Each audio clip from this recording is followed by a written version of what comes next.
ভোগালীৰ উৎসাহ বৰ্তমানেও অব্যাহত আছে ৰাজ্যজুৰি ঠায়ে ঠায়ে অনুষ্ঠিত হৈছে খেল ধেমালি অন্য প্ৰান্তৰ দৰে লাকুৱা লুণপুৰীয়া গাঁৱতো পহিলা মাঘৰ দিনটোত উদযাপন কৰা হয় ভোগালী উৎসৱ অসমীয়া জাতিৰ মাঘ বিহু কেন্দ্ৰিক লোক পৰম্পৰাই একতাৰ এনাজৰীৰে সকলোকে বান্ধি ৰখা উদ্দেশ্যে মাঘ বিহুত বিভিন্ন ঠাইত বিভিন্ন খেল ধেমালি গীত মাত প্ৰতিযোগিতাৰ আয়োজন কৰি নতুন প্ৰজন্মৰ মাজত প্ৰতিভা বিকাশ কৰাত অৰিহণা যোগাই আহিছে তেনে এক পদক্ষেপেৰে ভোগালী উৎসৱৰ লগত সংগতি ৰাখি লাকুৱা লুণপুৰীয়া গাঁৱতো অনুষ্ঠিত কৰা হয় পৰম্পৰাগত খেল ধেমালি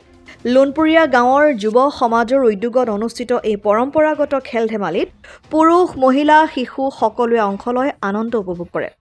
ৰছী টনা হাঁহ ধৰাকে ধৰি বিভিন্ন ধৰণৰ হেৰাই যাবলৈ ধৰা খেলসমূহ অনুষ্ঠিত কৰা হয়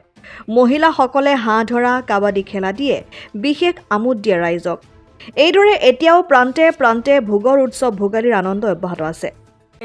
এক তাৰিখ বুলি ভোগালী বুলি চকী খেল কেনেকুৱা লাগিলে কি ক'বা বিচাৰিবা এইবাৰ প্ৰথম আৰু কি ক'বা মাঘৰ বিহু আনন্দ কৰিছে সকলো মহিলাই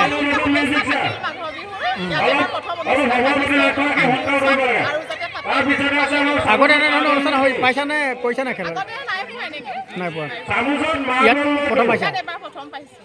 এতিয়া পুৰস্কাৰ পাবা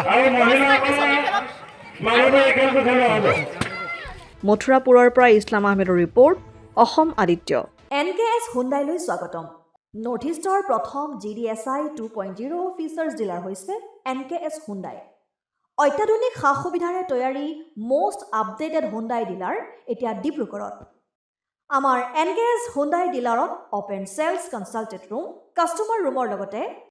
পুৰণি গাড়ীৰ এক্সচেঞ্জ ফেচিলিটিও ৰখা হৈছে ইয়াত সেলছৰ লগতে সাৰ্ভিস সেক্টৰৰ সুন্দৰ সুবিধা আছে প্ৰয়োজনীয় সকলো এডভান্স টুলছ হুইল বেলেন্সিং এলাইনমেন্টৰ অত্যাধুনিক machine post hydraulic lift fully ট্ৰেইনমেন্ট পাৱাৰৰ লগতে নাইট্ৰজেন গেছ ফিলিং ফেচিলিটি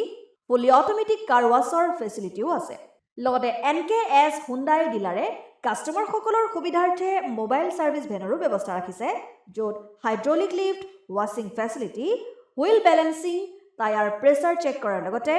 বহুখিনি সুবিধাই উপলব্ধ আছে NKS হুণ্ডাইলৈ আহক আৰু সুবিধাসমূহ গ্ৰহণ কৰক